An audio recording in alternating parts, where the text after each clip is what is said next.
کہ جب نماز میں سجدے میں ہوتے ہیں تو پچھلے دونوں پاؤں اٹھا لیتے ہیں۔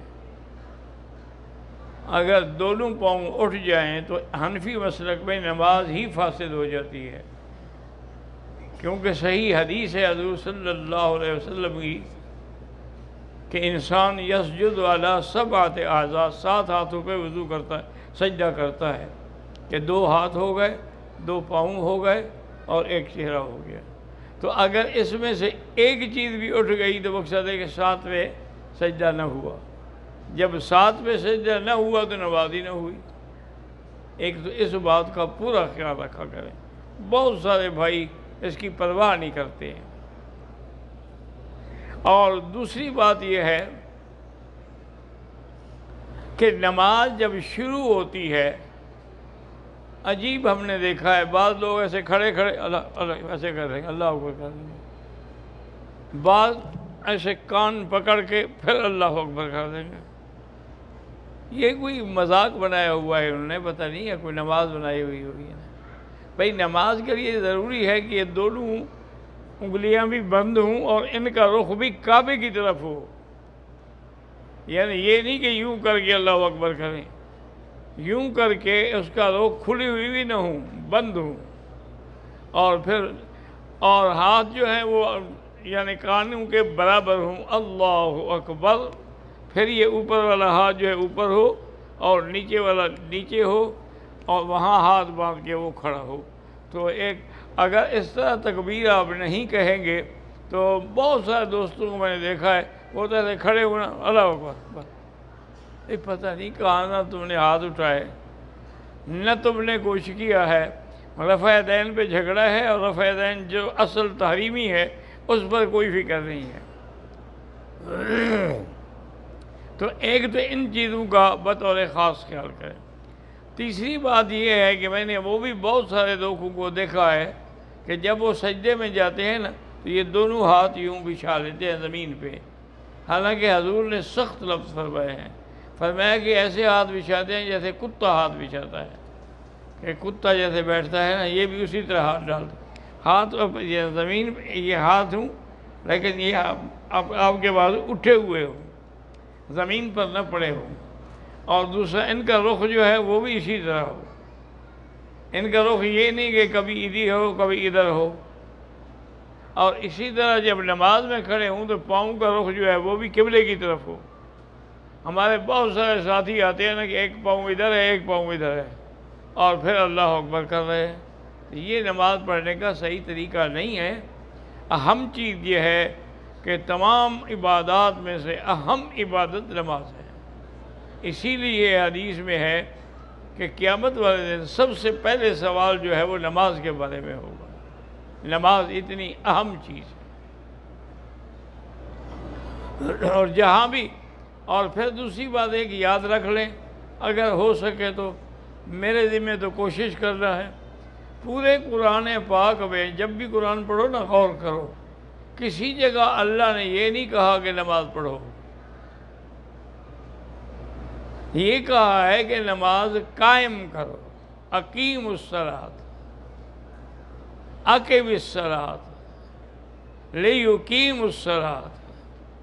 تو قائم کرنے کا معنی کیا ہوتا ہے کہ اس کے پورے ارکان کو صحیح طریقے سے ادا کرو، پھر تو ہے اقامت صلاۃ۔ ایک ہوتا ہے کہ نماز پڑھو، پڑھنا تو ایسے ہوا نا جیسے آپ نے پڑھ کے اتار کے پھینک دیا۔ تو نماز جب پڑھنی ہے تو نماز کو قائم کرنا ہے۔ اب یوں دیکھو نا، جیسے مثلا یہ ایک لکڑی ہے، قائم اگر ہوگی سیدھی تو کھڑی رہے گی، اگر ذرا ٹیڑھی ہوگی تو گر جائے گی، ادھر ٹیڑھی ہو یا ادھر ٹیڑھی ہو۔ اسی طرح اگر نماز میں بھی آپ اقامت کا خیال نہیں کریں گے تو وہ بھی نماز صحیح طریقے سے ادا نہیں ہوگی۔ تو یہ ہمیشہ یاد رکھ لیں، یہ چند ضروری چیزیں ہیں، اور اس کا ایک آسان حل یہ ہے کہ آج کل ہر زبان میں، اردو میں، ہندی میں، انگریزی میں چھوٹی چھوٹی کتابیں چھپی ہوئی ہیں نماز کے بارے میں، وہ لے لیں اور اس کو بار بار پڑھیں۔ اچھا، بعض دوستوں نے تو ماشاءاللہ کتاب لکھی ہے تو اس میں انہوں نے باقاعدہ فوٹو بھی دیے ہیں کہ پاؤں رکھو تو کیسے رکھو، ہاتھ رکھو تو کیسے رکھو، اور جب تشہد میں بیٹھو تو کیسے بیٹھو، تو ان سب چیزوں کا خیال رکھنے کے لیے اگر آپ وہ چیز لے لیں تو آپ کے لیے بڑا فائدہ ہوگا، اور صحیح نماز ایک ادا کر دو تو انشاءاللہ اللہ کے حرم کی وہ ایک نماز ہی ہماری بخشش کے لیے کافی ہے۔ اور اگر ہم ویسے ٹکرے مارتے رہیں اللہ اکبر اللہ اکبر اللہ اکبر اللہ اکبر، تو وہ کوئی نماز نہیں ہے، وہ تو حضور نے فرمایا ایسے ہے جیسے مرغ ٹکرے مارتے ہیں۔ نماز میں باقاعدہ سکون کے ساتھ رکوع ہو، سکون کے ساتھ پھر قیام ہو، سکون کے ساتھ سجود ہو، تاکہ پتہ لگے کہ آپ باقی سجدے میں ہیں، اور کم از کم 3 دفعہ تسبیح پڑھے، سبحان ربی الاعلیٰ سبحان ربی الاعلیٰ سبحان ربی الاعلیٰ۔ اور اگر اللہ ہمت دے زیادہ تو 5 دفعہ بھی پڑھ سکتا ہے، 7 دفعہ بھی پڑھ سکتا ہے، 11 دفعہ بھی پڑھ سکتا ہے، ورنہ کم از کم 3 دفعہ پڑھنا جو ہے وہ ضروری ہے۔ اسی لیے اس آیت میں بھی اللہ نے صحابہ کے بارے میں فرمایا ہے کہ ان کو جب بھی دیکھو یا رکوع میں ہیں یا سجود میں ہیں، یعنی ہر وقت وہ نماز میں ہیں، اور اس نماز پڑھنے کا ان کو مطلب کیا ہے، کیا چاہتے ہیں؟ فرمایا یبتغون فضلا من اللہ ورضوانا، وہ اللہ کے فضل سے اللہ کی رضا مانگتے ہیں۔ بھئی ان کی کوئی نشانی، فرمایا سیماہم فی وجوہہم من اثر السجود، سجدوں کی وجہ سے ان کے چہروں پہ علامت ہوتی ہے۔ اس کے معنی یہ نہیں ہے جیسے بعض لوگوں نے دھوپ میں رگڑ کے یہاں داغ لگائے ہوئے ہیں تو پتہ لگے ابھی یہ بڑا نمازی ہے، یہ تو ناجائز ہے۔ سیماہم کا معنی یہ ہے کہ جو لوگ تہجد پڑھتے ہیں، نمازیں پڑھتے ہیں، ان کے چہروں پہ اللہ کی طرف سے ایک نور ہوتا ہے، پتہ لگتا ہے کہ ہاں یہ نماز پڑھ کے آیا ہے۔ جس کی رات گناہ میں گزرے گی اس کے چہرے پہ سیاہی ہوتی ہے، وہ بھی پتہ لگتا ہے کہ یہ رات منہ کالا کرتا رہا ہے۔ تو اس لیے صحابہ کا تو مقام ہی یہ تھا کہ جب نظر پڑو تو ایمان بندے کا ایمان روشن ہو جائے، تو اس لیے ان کے تو ہاتھ کی چیزیں بھی روشن ہو جاتی تھیں۔ 2 صحابی حضور کی خدمت میں بیٹھے رہے، کافی دیر ہو گئی رات کو، اب گھر جانے کے لیے انہوں نے تیاری کی، اور شرم سے یہ نہیں کہا حضور سے کہ حضور راستہ اب ہمارا مشکل ہے، اندھیرا ہے، ہم یہاں رہ جائیں۔ انہوں نے کہا نہیں، حضور کو تکلیف نہ دے، بس توکل اللہ کرو، چل پڑو۔ وہ دونوں صحابی چل پڑے۔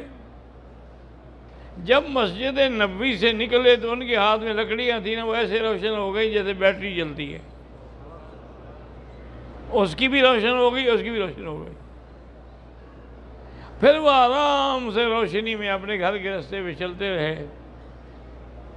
آگے جا کے دونوں کا راستہ الگ ہوتا تھا، تو اس کی بھی بیٹری الگ جل رہی ہے، اس کی الگ جل رہی ہے۔ تو ان کے تو نماز کے اثرات یہ ہوتے تھے کہ لکڑیاں روشن ہو جاتی تھیں اور تمہارے چہرے بھی روشن نہ ہوں، تو پھر اس نماز کا فائدہ کیا ہے؟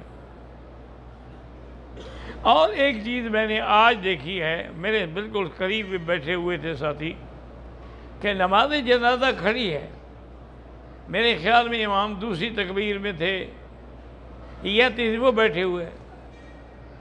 اللہ کے بندے، جب جنازے کی نماز کھڑی ہے تم بھی کھڑے ہو جاؤ۔ اگر ایک تکبیر تم سے نکل گئی ہے تو جب امام سلام پھیرے تم اللہ اکبر کہہ کے تکبیر پوری کر لو، بس۔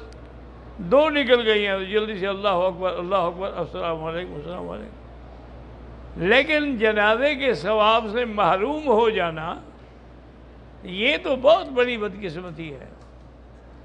اور دوسری بات یاد رکھیں میرے بھائی، کہ تم کسی کا جنازہ پڑھو گے تو تمہارا بھی کوئی پڑھے گا نا۔